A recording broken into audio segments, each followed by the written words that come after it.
तो मैं राहुल आप सभी का स्वागत करता हूं अपने YouTube चैनल पर। आप लोगों के लिए खुशखबरी की बात यह है कि आरआरबी पीओ और आरआरबी क्लर्क ने जो है बैंकिंग एग्जाम के लिए कैलेंडर जारी हुआ है। तो कहने का मतलब यह है कि बैंकिंग सेक्टर का एक ग्रामीण बैंक का कैलेंडर जो है वो जारी हो चुका है, जिसमें होता क्या है आरआरबी पीओ को लेकर के और आरआरबी क्लर्क को लेकर के वैकेंसीज आती है और उसका कैलेंडर जारी होता है और उसकी एक तारीख फिक्स होती है कि इस तारीख को एग्जाम होगा, तो उसी डेट में एग्जाम हो जाते हैं। तो आप लोगों को आज हम इसकी जानकारी देने वाले हैं कि ग्रामीण बैंक का एग्जाम कब होगा, किस तरीके से कब वैकेंसी आती है।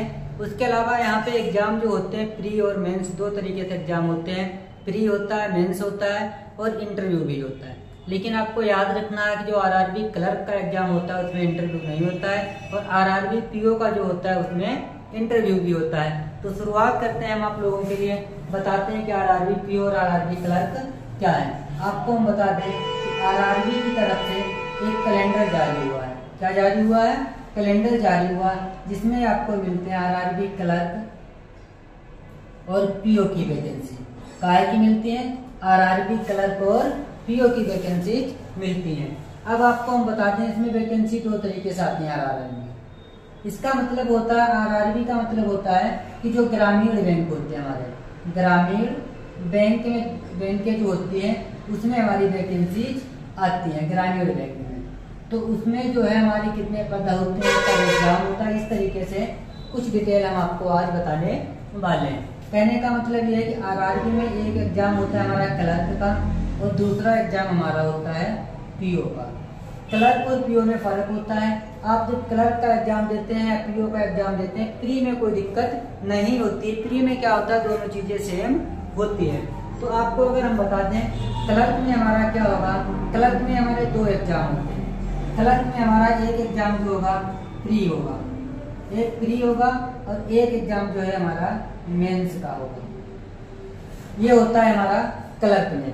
पीओ में क्या होता है हमारा, पीओ में हमारे 3 स्टेप होते हैं। इसमें एक हमारा होता है प्री एग्जाम होता है, फिर मेंस होता है और मेंस के बाद फिर हमारा होता है इंटरव्यू। क्या होता है? इंटरव्यू होता है। तो इस तरीके से क्लर्क और पीओ का अलग अलग एग्जाम होता है। प्री की अगर हम बात करते हैं क्लर्क में, आरआरबी क्लर्क में प्री की अगर हम बात करते हैं तो इसमें होता क्या है, इसमें अगर हम देखें प्री में 2 सब्जेक्ट होते हैं। एक हमारा होता है रीजनिंग, इसमें हमारे 2 होते हैं। एक हमारा रीजनिंग होता है, रीजनिंग, और दूसरा जो हमारा होता है क्वांट होता है। क्वांट का मतलब होता है मैथ। क्या होता है? मैथ होता है। मेंस की अगर हम बात करते हैं, मैथ में हमारा रीजनिंग है, मेंस में हमारा क्या होता है, क्लर्क का तब भी रीजनिंग होती है। रीजनिंग के बाद हमारी मैथ होती है। इसी में मैथ के बाद अगर हम बात करते हैं, इसमें एक चीज और आसान काम होता है। आरआरबी क्लर्क में होता क्या है, अगर आपको इंग्लिश नहीं आती है, आपकी इंग्लिश बहुत अच्छी नहीं है, तो आप क्या कर सकते हैं, इंग्लिश को आप छोड़ करके हिंदी को ऑप्शनल के रूप में चूज कर सकते हैं। आप इंग्लिश को ले सकते हैं। तो यहाँ पे क्या होते हैं, हिंदी या फिर इंग्लिश में से किसी एक को ले सकते हैं। उसके बाद में आपका आ जाएगा जीएस और जीके, और उसके बाद आपका आ जाता है कंप्यूटर। मेंस में जो होते हैं हमारे 5 हो जाते हैं और प्री में जो हमारे होते हैं 2 होते हैं। तो इस तरीके से आरआरबी क्लर्क का हमारा सिलेबस प्री और मेंस का होता है। सेम इसी प्रकार अब आपको हम बता दें कितने नंबर का होता है। नंबर की अगर हम बात करते हैं तो यहाँ पे टोटल क्वेश्चन जो होते हैं हमारे 80 होते हैं क्लर्क में। इसमें 40 हमारे रीजनिंग के होते हैं और 40 हमारे मैथ के होते हैं। समय की अगर हम बात करते हैं क्लर्क में प्री एग्जाम में, क्लर्क में प्री एग्जाम में आपको मिलते हैं 45 मिनट। कितने मिनट मिलते हैं? 45 मिनट। मेंस में आपको क्या मिलता है, 120 मिनट मिलते हैं, मतलब 2 घंटे। मेंस में आपको समय जो मिलता है पेपर का वो मिलता है 120 मिनट, और प्री में जो आपको मिलते हैं 40 क्वेश्चन करने होते हैं आपको 45 मिनट में। अब आपको हम बता देते हैं पीओ का। पीओ में हमारा क्या होता है, पीओ में प्री में हमारा क्या होता है, मैथ होता है और रीजनिंग होता है। मैथ और रीजनिंग, वही 40 नंबर की रीजनिंग और 40 नंबर की मैथ होती है। समय की अगर हम बात करते हैं 45 मिनट इसमें भी मिलते हैं। में अगर आप आरआरबी पीओ का प्री देने जाते हैं सेम ही होता है, चाहे क्लर्क दें आप चाहे प्री इसका क्लर्क का दें चाहे आप पीओ का दें, दोनों में क्या होता है सेम ही समय मिलता है।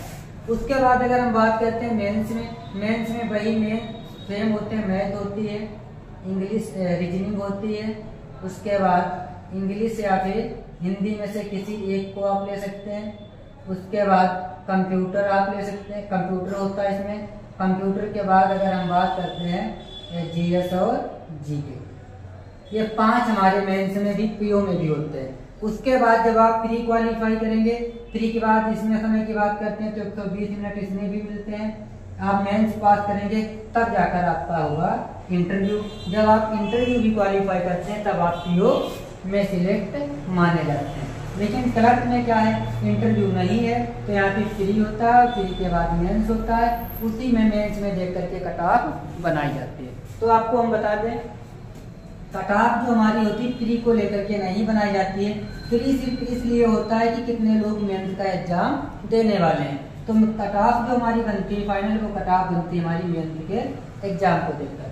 ऐसे प्री को देख करके यहाँ पर भी नहीं होता है, यहाँ पे मेंस और इंटरव्यू को देख करके पीओ में क्या बनाई जाती है हमारी कट ऑफ बनाई जाती है। अब बात करते हैं एज की। एज की अगर हम बात करें क्लर्क में जो होता है हमारा मैक्सिमम एज जो हमारी होती है वो होती है 28 साल, और यहाँ पे जो मैक्सिमम एज हमारी होती है 30 है। कितनी होती है? 30। एक जर्नल की बात हो रही है, जर्नल के लिए यहाँ पे 28 और यहाँ पे मैक्सिमम 30 होती है। आपको बता दें यहाँ पे क्लर्क और पीओ दोनों के लिए आपके पास होना चाहिए ग्रेजुएशन। क्या होना चाहिए? आप ग्रेजुएट होने चाहिए।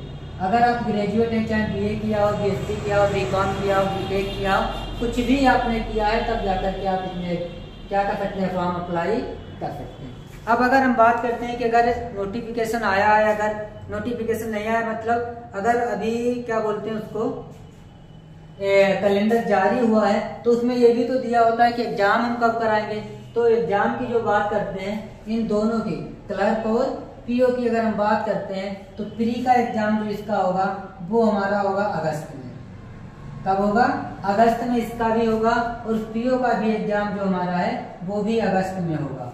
डेट भी दी गई है, शायद क्लर्क की दी गई है 3 और 4 और इसकी शायद दी गई है 10 अगस्त। तो इस तरीके से आपको हमने बता दिया है कि क्लर्क और पीओ की वैकेंसीज आने वाली हैं, तो वो कब आएंगी? अगस्त में एग्जाम होगा। तो अगस्त में एग्जाम होगा तो उससे लगभग 1 या 2 महीना पहले तो नोटिफिकेशन आएगा, तो उसके लिए आप पहले से ही तैयारी करके रख सकते हैं। अब आपको हम बता दें प्री के लिए मैथ और रीजनिंग पढ़ना आराम से 4 से 5 महीने में कंप्लीट कर सकते हैं। जब आप यहाँ पे रीजनिंग और क्वांट पढ़ेंगे तो आपका रीजनिंग और मैथ यहाँ पे कंप्लीट हो जाएगा। आपको अलग से जो पढ़ना है वो हिंदी पढ़ना है। अगर आप हिंदी में बहुत ज़्यादा मजबूत हैं, हिंदी में आप बहुत अच्छे स्कोर कर सकते हैं तो आप हिंदी लीजिएगा। अगर आप इंग्लिश बहुत अच्छे हैं तो इंग्लिश के लिए आप इंग्लिश लीजिएगा। ऐसा नहीं कि अगर आपको अंग्रेजी बढ़िया से आती है लेकिन आप तब भी हिंदी को लिए तो आपका गड़बड़ हो सकता है। अगर आप इंग्लिश में कर सकते हैं स्कोर तो इंग्लिश, अगर आप हिंदी में स्कोर कर सकते हैं तो हिंदी लो। उसके बाद जीएस और जीके के लिए आपको हम बता दें कि बैंकिंग आता है, बैंकिंग अवेयरनेस आएगा और आपको बता दें करंट आएगा। इसमें बहुत ज़्यादा आपको इतिहास भूगोल पढ़ने की ज़रूरत नहीं होती है। और कंप्यूटर की अगर हम बात करते हैं तो बेसिक कंप्यूटर आपका आता है। बेसिक कंप्यूटर की बात यह है कि कंप्यूटर का फंडामेंटल पूरा पता हो, आपको माइक्रोसॉफ्ट ऑफिस के बारे में जानकारी हो, उसके अलावा कुछ और चीज़ें इंटरनेट वगैरह, बस आपका कंप्यूटर भी हो जाएगा। तो इस प्रकार से पूरा सिलेबस है, कब एग्जाम होगा, कितने कितने नंबर का होता है, हमने आपको पूरा क्लियर कर दिया है। तो आप लोग तैयार रहिए, एग्जाम 1.5 अगस्त में होगा। तो इस तरीके से बैंकिंग सेक्टर कोई ऐसा नहीं है कि आप ग्रामीण बैंक कोई आपको खराब थोड़ी नहीं, आपको नौकरी चाहिए और ग्रामीण बैंक हो या फिर किसी भी प्रकार का बैंक हो, लेकिन नौकरी ही होती है, क्योंकि आपको एक सरकारी नौकरी मिलनी चाहिए। तो आपको वीडियो अच्छा लगा हो तो चैनल को सब्सक्राइब जरूर कर लीजिएगा, क्योंकि आगे चल के का इसके लिए हम क्लर्क और पीओ दोनों के लिए प्री और मेंस, प्री के लिए तो क्लासेस जो है तुम्हारी जल्दी से स्टार्ट हम करेंगे, अपने आप इसमें पढ़ाएंगे मैथ और रीजनिंग को। तो चैनल को सब्सक्राइब जरूर कर लीजिएगा।